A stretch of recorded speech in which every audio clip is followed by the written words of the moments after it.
Time now for sports on 104.7 The Cave. Here's Ned Reynolds. Mike, the intern, Ned Reynolds in the studio. Tuesday morning, so it was a pretty crazy finish to the NBA season. That final was definitely something to watch, and it, although ended well for the Thunder, the Pacers going through New York to make it to the finals and then have your superstar go down in that way. It's not going to just cost you a final, is it? No, it may have cost the superstar much of next season. The injury that he suffered was in Game 7 and occurred in the first quarter. Had nothing to do with the other injury that he had, the calf injury. He was playing through that. But this time he went driving for the basket in a very aggressive move. Got undercut, but he was guarded. It was perfectly legal. And he got upended and fell awkwardly and tore his Achilles tendon. We're talking about Tyrese Halliburton of the Indiana Pacers, one of their top scorers and really one of the top players in the NBA, a kid out of Iowa State University and a really good player. Anyway, this rupture of the Achilles tendon usually takes the better part of a year to heal. So it's quite likely that Halliburton will miss some of or maybe all of the 2025, which is how it starts, but the 2026 season as well, and that's a shame. The Indiana team really does need him. Oklahoma City, while they were the stronger physically of the two teams, is also the second youngest team ever to win an NBA title. They're kids, and they'll be back, and they will be very strong as usual. In fact, they're the odds-on choice to win it next year. And for Indiana, well, they'll just have to make do with the draft coming up tomorrow night and Thursday, and just see what they can rebuild with. Definitely. Again, those injuries are horrible. So thoughts and prayers, as they say. Yesterday, if you were a season ticket holder or just a registered fan of the Kansas City Chiefs, you would have got an email saying training camp schedule is live and ready to go again this year. No more afternoon. I don't even think they've done that since before COVID. They'd have like one or two, 12 or 1 starts. Now they're just straight 9:15 starts across the board. Yeah, to my knowledge, they're all at night, and probably TV has something to do with that. I don't know, but then again, who wants to play under the sun in August? Nobody.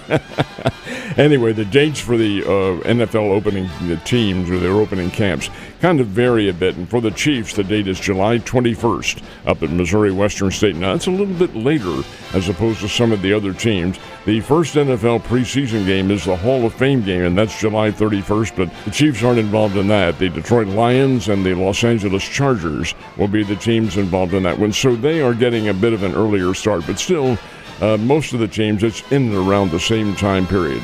The Chiefs' first preseason game will be August the 9th, and that'll be out in Phoenix, Arizona. And we are getting so close, I can just taste it. All right, 15 years ago today, I can't even tell you where I was. I know I was working here. What I was doing, questionable, but there was something else happening in the sports world, and what was it? It was and this is singular, the longest tennis match in the history of long matches.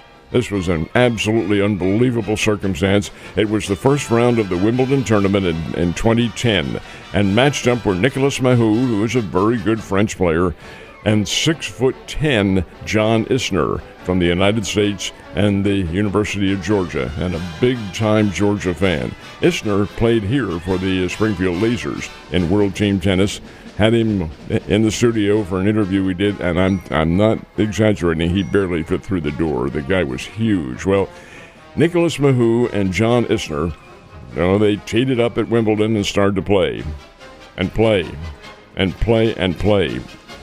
Their match lasted 11 hours, 5 minutes, over 3 days, and 2 nights in a row in which the match had to be suspended because of darkness. Utterly unbelievable. The final set score was Isner 70, Mahut 68. You have to win in tennis. You have to win by 2 points. And Isner finally got it, but on and on and on they played.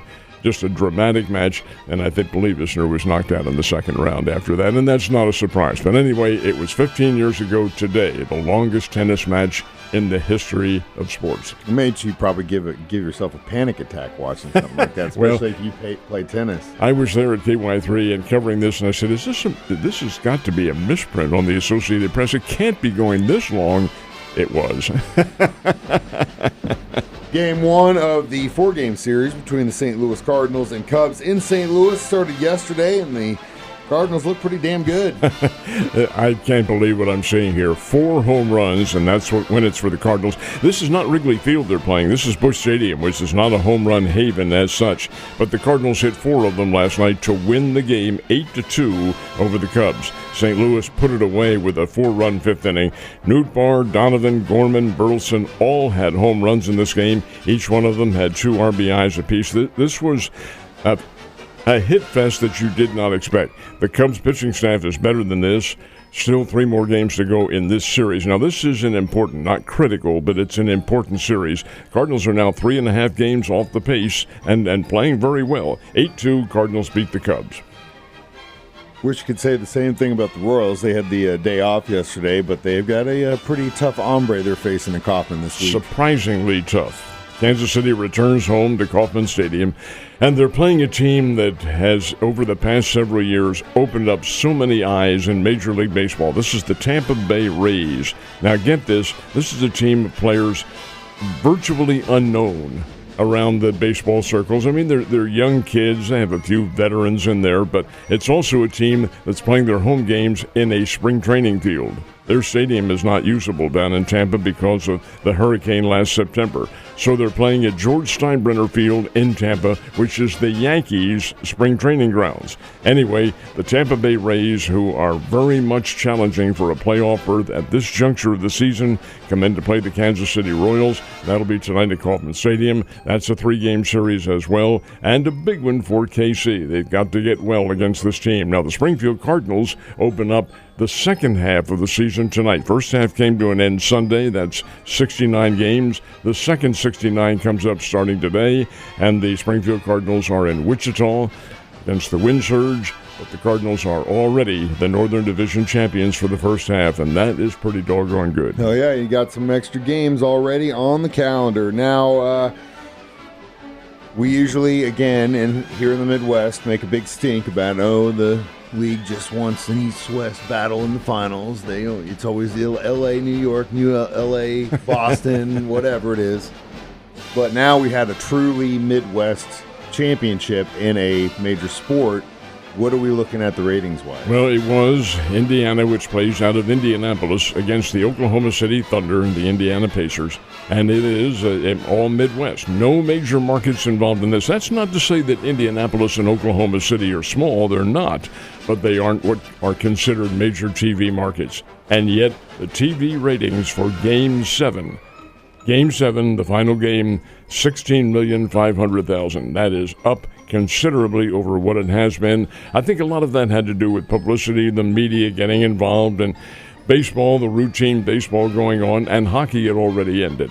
So I think probably basketball said, well, we have this all to ourselves. We're going to do pretty well. And they did, and the viewers responded. 16 million is very, very good. Now, the overall average was nowhere near that high. It was about 10 million per episode, and it was a 7-game series. But still, you have something to show the sponsors when you're showing them 16,500,000. That usually gets their attention. And again, like I said, hopefully they stop fighting for these East-West coasts, because a bunch of us here in the Midwest, we like our teams too. Ned, have a good day. I'll see you tomorrow.